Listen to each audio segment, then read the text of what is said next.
अस्सलाम वालेकुम नाज़रीन, मैं हूं आपका मेज़बान सैयद शहरियार आसिम। आप लोग देख रहे हैं आज न्यूज़ की खुसूसी transmission ICC cricket world cup 2023। कुछ क्रिकेट हो जाए।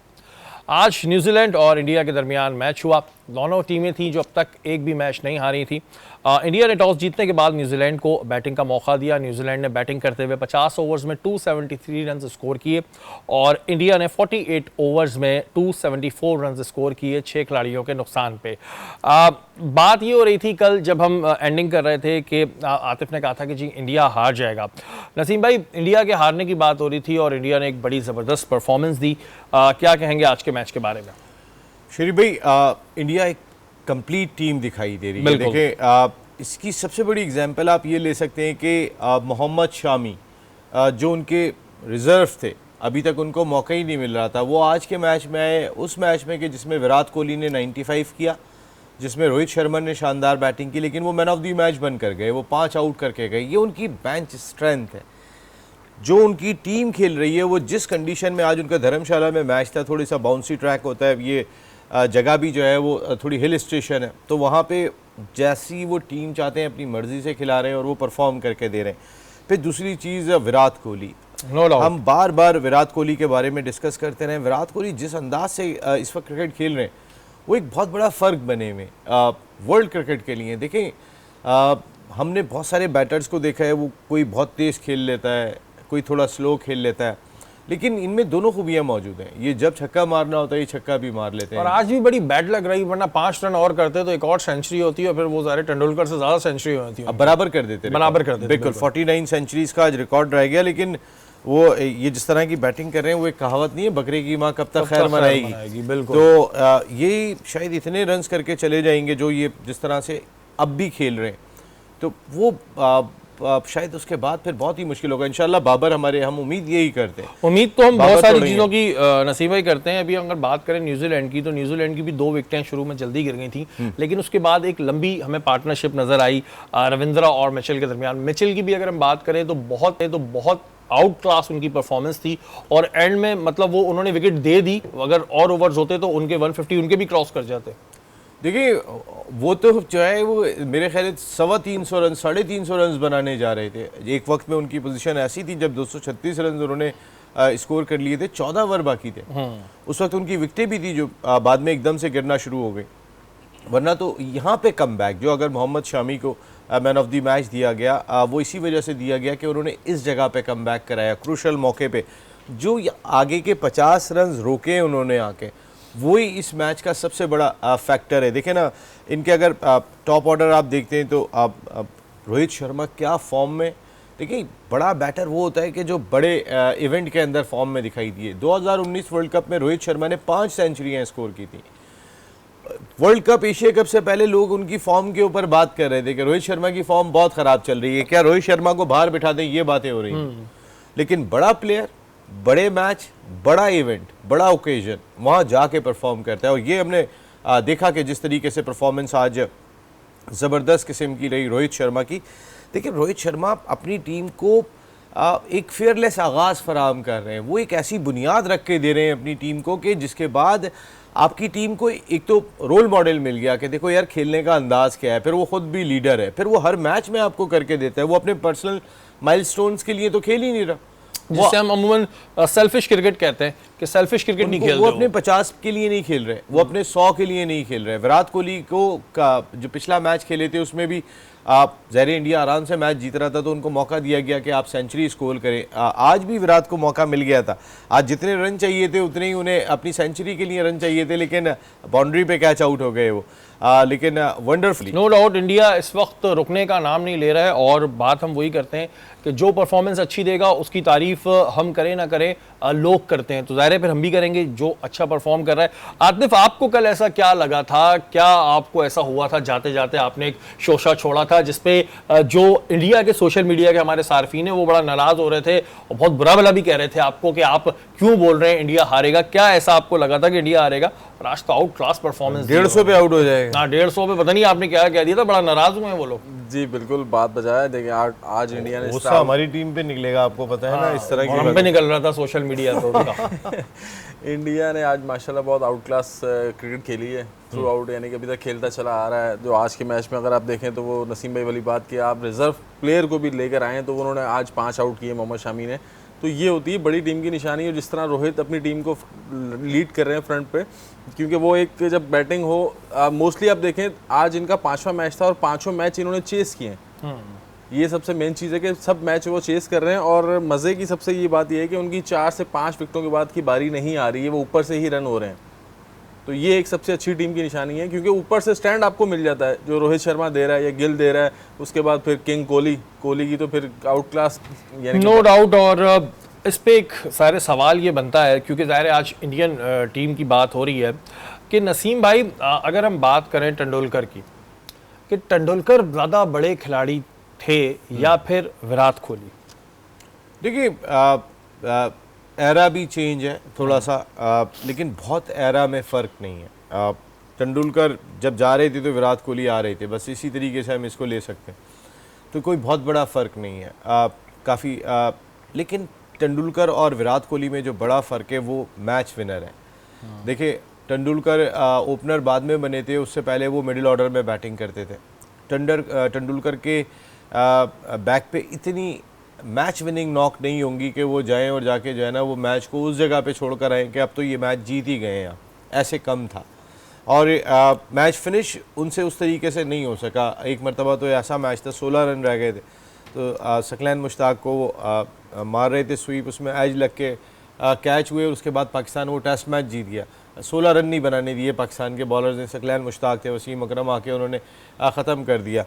तो ये जिस जगह पे विराट कोहली मैच को छोड़ के आते हैं वहाँ पे बचता कुछ नहीं है, या तो वो खुद ही ख़त्म करके आते हैं, वरना फिर वो मैच को ऐसी जगह पे छोड़ते हैं कि बाकी लोग कवर करते हैं। आपने बिल्कुल एरा की बात की, लेकिन तेंदुलकर ने जिस ज़माने में जिन बॉलर्स को खेला है, उसमें चाहे शेन वॉर्न हो, मुरलीधरन हो और वसीम भाई हों, वकार भाई हों, अब उस पाए के बॉलर्स हमें उस तरह नज़र नहीं आ रहे। तो उन बॉलर्स को खेलना भी तो मुश्किल था जो सचिन तेंदुलकर ने जो टाइम में जिन बॉलर्स को खेला है। देखिए हर एरा में बॉलर आते हैं, ऐसा नहीं है कि बॉलर नहीं आते हैं। शेन वॉर्न अगर बहुत ज़्यादा विकेटें ले गए या मुरलीधरन बहुत ज़्यादा विकेटें ले गए तो वो एक्सेप्शनल थे, एक्सेप्शनल हर दौर में नहीं आते। वसीम अकरम एक्सेप्शनल थे। वसीम अकरम दूसरा, आप वसीम अकरम का मैच दिखा नहीं सकते, फास्ट बॉलर, वो अपनी मर्ज़ी से बॉलिंग किया करते थे। हमारे पास उस दौर में वकार यूनुस बहुत अच्छे बॉलर हैं। हमारे पास हर दौर के अंदर, देखिए हम शाहीन शाह अफरीदी की बात कर रहे हैं या हारिस रऊफ़ की बात कर रहे हैं या नसीम शाह की बात कर रहे हैं, एशिया कप से पहले ये तमाम के तमाम प्लेयर्स इनको प्रेज़ किया करते थे, ये हमारा बेस्ट बॉलिंग लाइनअप है, ये हमारा ज़बरदस्त बॉलिंग लाइनअप है। वो कुछ चीज़ें हमारी अपनी गलतियाँ थी जिनकी वजह से, जो हमने पहले भी बात की, कि थोड़े से थक गए, लगा ऐसा कि ये बॉलर्स थक गए हमारे। अब ये बात कहना गलत है कि विराट कोहली ने कोई हल्के बॉलर्स के खिलाफ, देखे मिचेल स्टार्क, मिचेल जॉनसन जिस तरीके की पेस पे ऑस्ट्रेलिया के बॉलर करते थे, डेल स्टेन का उन्होंने सामना किया। उस दौर के अंदर जो बॉलर्स हुआ करते थे वो बहुत ज़बरदस्त थे। स्पिनर्स इस दौर के अंदर भी प्रोड्यूस होते रहे दुनिया भर में। आप डैनियल विटोरी को देखें, वो बहुत ज़बरदस्त स्पिनर थे। नेथन लाइन ने जो है उनकी विकेट्स की तादाद देखें। ऐसा नहीं कि दौर में स्पिनर नहीं है, इंडिया ने स्पिनर्स प्रोड्यूस किए। या फिर नसीम भाई ये कह दें कि उनकी बॉडी लैंग्वेज बहुत स्ट्रांग थी, कि जिन बॉलर्स के मैंने नाम लिए हैं उस तरह की बॉडी लैंग्वेज हमें अब नज़र नहीं आ रही। चाहे उस पाए के बॉलर अब होंगे, लेकिन बॉडी लैंग्वेज उस वक्त की जो बॉडी लैंग्वेज है, अगर हम वसीम भाई की बात करें, वकार भाई की बात करें और एम्ब्रोस की बात करें, कोटनी वॉश की बात करें, तो वो एक एग्रेशन अलग ही नजर आता है, बॉडी लैंग्वेज अलग ही नजर आती है। लेकिन सचिन की बॉडी लैंग्वेज तो विराट कोहली जैसी भी नहीं थी। सचिन तो बहुत ही काम एंड कूल थे।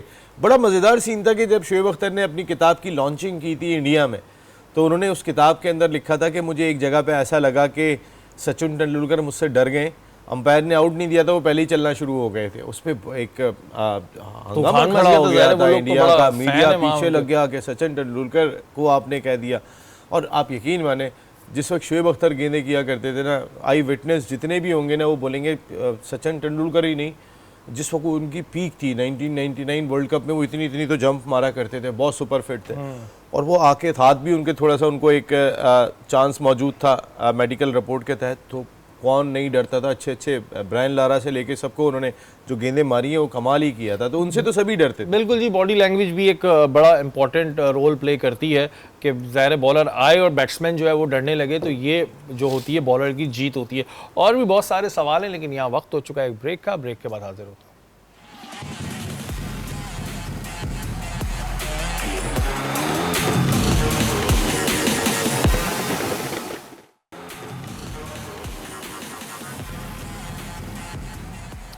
वेलकम बैक नाज़रीन, आप लोग देख रहे हैं आज न्यूज़ की खुसूसी ट्रांसमिशन।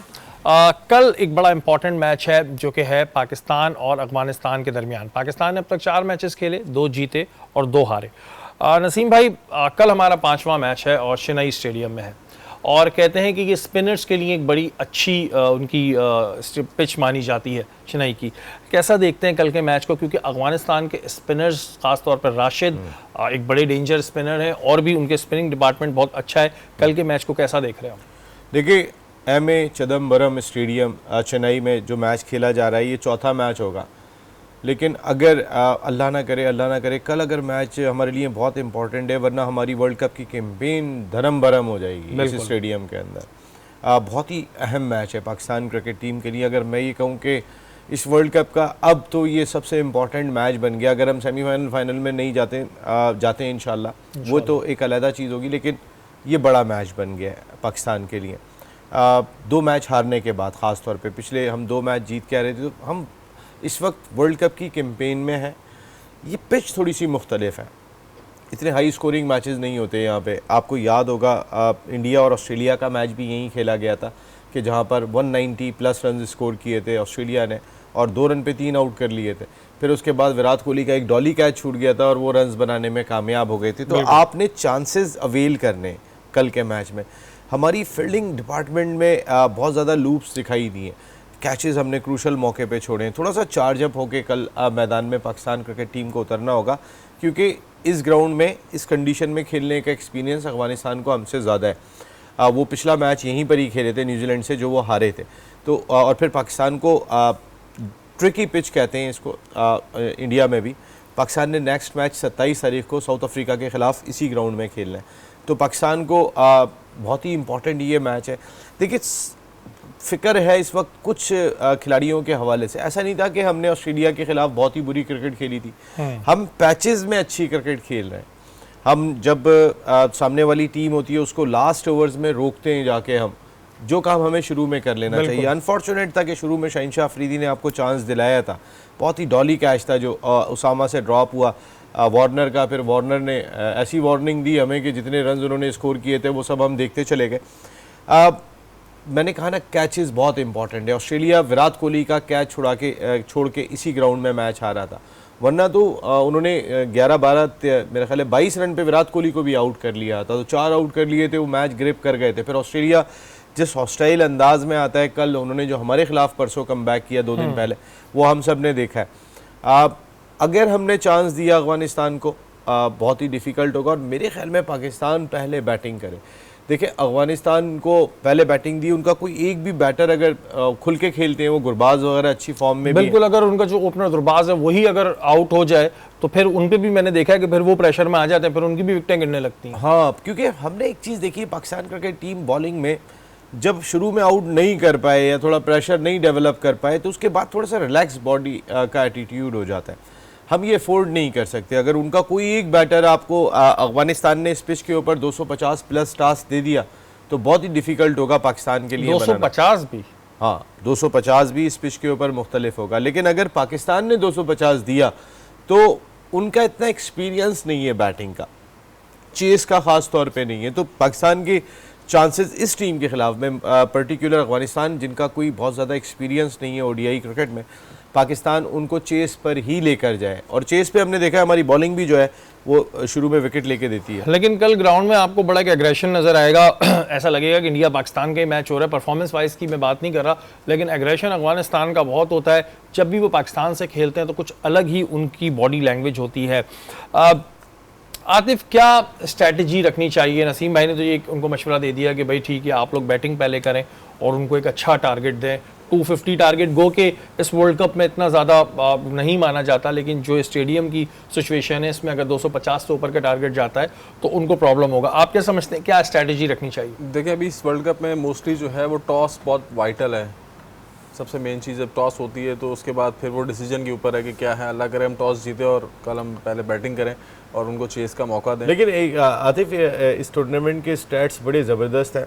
अब तक मेरे ख्याल है आज टॉस मैं देख नहीं सका था। आज ये थोड़ी सी रिवायत कम हुई है, वरना जो टॉस जीत रहा है वो हार रहा है। सिर्फ 4 ही मैच जीते हैं अब तक, इससे आज के मैच से पहले। तो जिस तरह से कल अगर इंशाल्लाह टॉस हम जीतें और बैटिंग करें और फिर चेस का मौका दें उनको, तो हमें वही है कि ये एवरेज स्कोर वाला ग्राउंड है। यहाँ 3 मैच हो चुके हैं वर्ल्ड कप के। इससे पहले नसीम भाई ने मेरे से बताया कि 199 पे ऑस्ट्रेलिया आउट हुई है। न्यूजीलैंड के 2 मैच हो चुके हैं, एक अफगानिस्तान से एक बांग्लादेश से, और दोनों मैच वो ईजिली जीता है। एक में 245 किया है, एक में 266 पे आउट किया उनको। तो ये सेकंड चेज़ उन्होंने किया है, लेकिन वो अनबिलीवेबल चेज़ था कि 2 आउट पर ही वो चेज़ कर गए। 100 किया था उसने मिशेल ने, और आई थिंक उसमें वो केम विलियमसन भी खेले थे जिसमें रिटायर्ड हर्ड हुए हैं, उनकी बॉल लगी है। तो यानी कि पिच तो अच्छा है।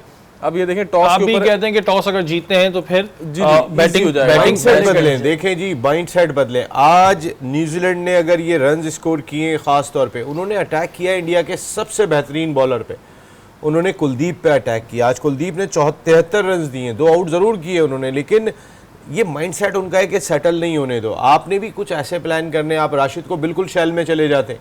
आपने शेल में नहीं जाना है राशिद को। आपने अगर राशिद उसी सूरत में आउट करते हैं जब आप राशिद को आप खेलेंगे अपने अंदाज से, थोड़ा बहादुरी के अंदाज से खेलें, अब बहुत ज़रूरी दिखाई देता है।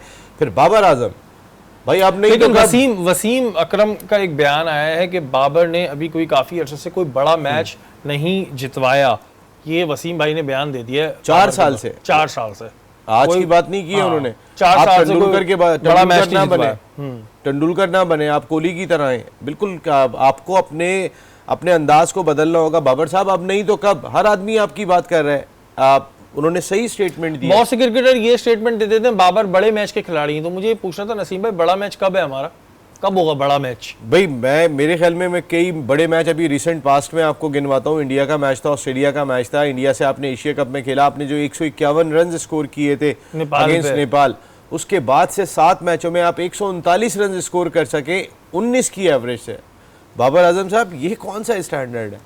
और हम उम्मीद करते हैं इंशाअल्लाह के बाबर, हम बहुत बैंक करते हैं, टीम आप पे बहुत डिपेंड कर रही है, लेकिन आप आपको हमने कल भी बात की थी, ऐसा नहीं कि आप फॉर्म में दिखाई नहीं दे रहे हैं, आप फॉर्म में भी दिखाई दे रहे हैं, लेकिन आप जो आउट हो रहे हैं कोई ऐसा लग रहा है कैजुअल अप्रोच से आउट हो रहे हैं। आप विकेट नहीं देते। कोहली आप ज़रा देखें तो सही ना, फील्डर से कितना दूर खेल रहे होते हैं।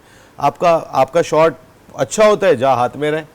अब ये कल बाबर के लिए भी एक बड़ा कड़ा इम्तिहान है, क्योंकि लोग बहुत से, जैसे वसीम भाई ने कहा कि 4 साल से कोई बड़ा मैच नहीं जितवाया है। उसके अलावा कुछ क्रिकेटर्स ने ये भी कहा कि बाबर बड़े मैच के खिलाड़ी, भाई छोटे में परफॉर्मेंस कर लो, बड़े में बाद में देखेंगे, हमें तो परफॉर्मेंस ही नज़र नहीं आ रही है। नसीम भाई, प्रैक्टिस मैच हुआ है आज, प्रैक्टिस की पाकिस्तान टीम ने, कोई अंदर की खबरें हैं आपके पास? क्योंकि आपके पास बड़ी अंदर की खबरें होती हैं, कोई अंदर की खबर है तो बताएं, शेयर करें हमारे नाजरीन से। देखिए, मैंने सबसे पहले शेरी भाई आपको एक बात कही थी कि पाकिस्तान क्रिकेट टीम ने एक बहुत ही कम उम्र manager, mature manager world cup में दरकार होते हैं, आपने भेजे में। देखिए, जब खिलाड़ी इतने दिन दूर रहते हैं, मैनेजर की बात कर रहे हैं आप? नहीं, मैं पाकिस्तान क्रिकेट टीम के मैनेजर जो सरबराह होते हैं टूर के, उनकी बात कर रहा हूँ। ओके, वो कोई हमारे बराबर, बल्कि मुझसे शायद खासे जूनियर सहाफ़ी हैं। वो कैसे चले गए? सुना है एक मीडिया मैनेजर बाबर आजम उनको लेके गए, उनकी पसंदीदा रेहानुल हक की बात कर रहा हूँ, मैं मेन मैनेजर की बात कर रहा हूँ। ठीक है। देखिए, खिलाड़ियों में जब घर से दूर होते हैं, इतने दिन रह रहे होते हैं, फिर सारे फिट भी हैं, हो जाती है कोई नोक-झोंक। ये नॉर्मल आज से नहीं है, माजी से चला आ रहा है। एक अच्छा मैनेजर होता है, उसकी जो बुर्दबारी होती है वो उस तमाम इंसिडेंट को, उस तमाम माहौल को कंट्रोल करने में मददगार साबित होती है। आज का इंसिडेंट, कल का मैच बहुत इंपॉर्टेंट है। हमारे पास बहुत सारी चीज़ें जिसको हम बात करेंगे। मैंने कहा ना, एक नॉर्मल चीज़ हो जाती है, इसमें भी कुछ खिलाड़ियों की थोड़ी सी बदकलामी हो गई थी, कुछ थोड़ा सा हो जाता है। और ऐसे में वो मैनेजर भी मौजूद थे, वो क्या करेंगे? मेरे ख्याल है अगर खुदा ना खास्ता, देखे खिलाड़ियों में ये आतिफ गवाएं, ड्रेसिंग रूम के अंदर हर खिलाड़ी आपका माइंडेड नहीं होता, आपकी मर्जी का नहीं होता, सबके अपने दिमाग होते हैं। खिलाड़ियों के अंदर भी चल रही होती है, कोई बाहर बैठा हुआ है मुसलसल, वो अंदर उसका लावा लदा पकड़ा होता है। इसी चीज़ को तो संभालना होता है मैनेजर ने, जो आपने किस तरीके से तमाम प्लेयर्स को लेके चलना है।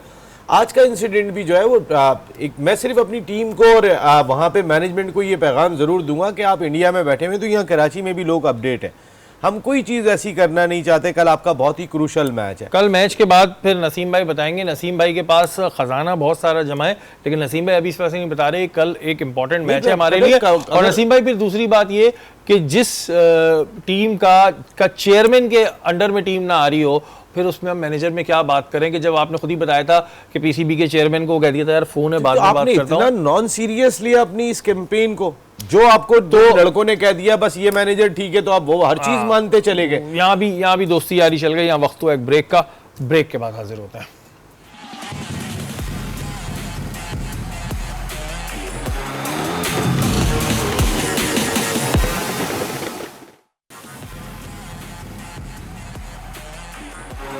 वेलकम बैक नाजरीन, आप लोग देख रहे हैं आज न्यूज़ की खुसूसी ट्रांसमिशन। क्रिकेट खेलने वालों के लिए भी एक बड़ी खुशी की खबर है। नदीम उमर साहब किसी तारुफ के मोहताज नहीं है, पाकिस्तान क्रिकेट में एक बड़ा नाम है। 35 साल से ये अपनी खिदमात जो हैं वो अंजाम दे रहे हैं। अगर हम बात करें कोयटा ग्लैडिएटर की तो ये हमारे मुल्क का एक बड़ा ब्रांड है और अब इनकी एकेडमी भी जो है वो कायम हो चुकी है और ये क्रिकेट खेलने वालों के लिए कितनी अच्छी खबर है ये नसीम भाई बताएंगे। नसीम भाई, नदीम भाई की बहुत खिदमात हैं और बड़े बड़े प्लेयर जिनकी एकेडमी से खेल के निकले हैं, अब उन्होंने अपनी एकेडमी दोबारा यहाँ पे बना ली है, तो ये कितनी अच्छी चीज़ है। देखिए नदीम भाई 35 साल पहले एकेडमी बन गए थे। जिस तरीके से उन्होंने काम शुरू किया था हर खेल में, मैं आपको एक बात बताऊं, मैं एक लाइव शो कर रहा था, एग्जांपल देता हूं, और पाकिस्तान हॉकी टीम जा रही थी चैम्पियंस ट्रॉफ़ी खेलने के लिए भुवनेश्वर, तो और अगले दिन पाकिस्तानी खिलाड़ियों को पैसे नहीं मिले थे कैंप में शिरकत के, और खिलाड़ी जो है वो यकीन माने बिल्कुल बिफर गए थे। उन्होंने कहा कल हम स्याह पट्टी बांध के कैंप में शिरकत करेंगे। ये मुझे रिपोर्ट आई, मैं अपने शो में बता रहा था कि भाई सरकार हमारी ज़रा कोई नोटिस ले, कोई तो देखे, पाकिस्तान ने बड़े इवेंट में जाना है। तो मैंने ऐसे, मेरा फ़ोन जैसे ये रखा है ऐसे ही रखा होता था जब मैं शो कर रहा था, तो एक मैसेज आया नदीम भाई का।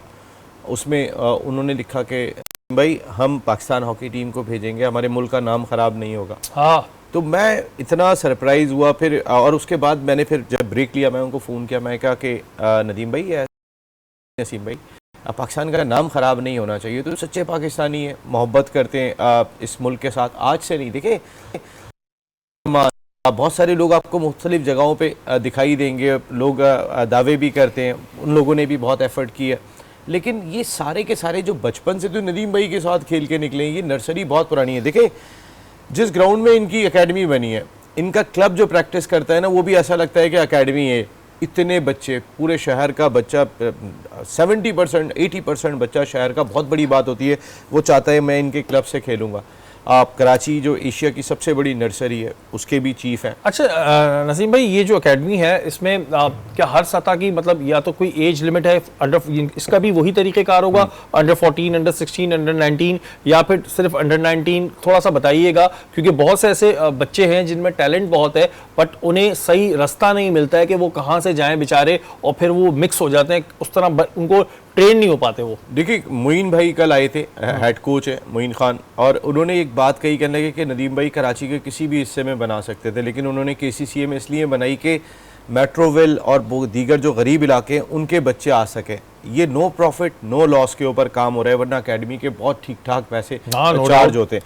तो उसमें इसमें नदीम भाई की एक अच्छी गुड लक ये भी है कि अज़हर हमीद साहब उनके CEO हैं, उन्होंने बहुत एफर्ट किया है और पुराने ब्यूरोक्रेट हैं। देखिए अज़हर साहब को देखने के बाद मुझे लगता है कि हमारे खिलाड़ी तो देखें, अगर 100 होते हैं तो उनमें से 1 निकलता है, 2 निकलते हैं, लेकिन इनकी ग्रूमिंग बहुत अच्छी होगी। पढ़े लिखे आदमी है, ब्यूरोक्रेट रहे, और वो उनका फोकस यही होता है कि तुमने बच्चे को बोल रहे होते हैं, मैं खुद आंखों से देखा, अगर मैंने तुम्हारे हाथ में सिगरेट देखी तो अच्छा नहीं होगा, तुम अगर ऐसे करोगे तो अच्छा नहीं होगा। तो एक अच्छी ग्रूमिंग। और नदीम भाई क्या इंसान है और माशाल्लाह। ये बड़ा अच्छा रहता है, ज़ाहिर है, क्योंकि बहुत से हमारे मुल्क में टैलेंटेड लोग हैं, टैलेंटेड बच्चे हैं, और बच्चों को ज़ाहिर है छोटी उम्र में पता चल जाता है कि इसने क्रिकेटर बनना नहीं बनना है, क्योंकि छोटी उम्र में अगर आप उसको तराश सकें तो तराश सकें, एक एज गुजरने के बाद फिर उस तरह नहीं चीज़ सामने सरफराज आती। अहमद, अनवर अली, असद शफीक, फ़खर जमान, इनके क्लब से रमज़ान क्रिकेट में कौन सा क्रिकेटर नहीं चाहता कि मैं यहाँ से आके और फिर खेलूं? इनके अभी एकेडमी में खेलने का ये फायदा होगा, जो अच्छा खेलेगा उसको कोयटा ग्लैडिएटर में भी चांस मिल सबसे जाएगा। बड़ी चीज ये है, ये देखिए, पूरा अच्छी एक चीज़ है। पाथवे है। यहाँ से पाकिस्तान क्रिकेट क्लब बड़ा क्लब है, वो मिलेगा, वहाँ से उमर एसोसिएट्स, पूरी एक पाइपलाइन बना दी है नदीम भाई। ये नदीम भाई और वहाँ से आपको कोयटा ग्लैडिएटर्स।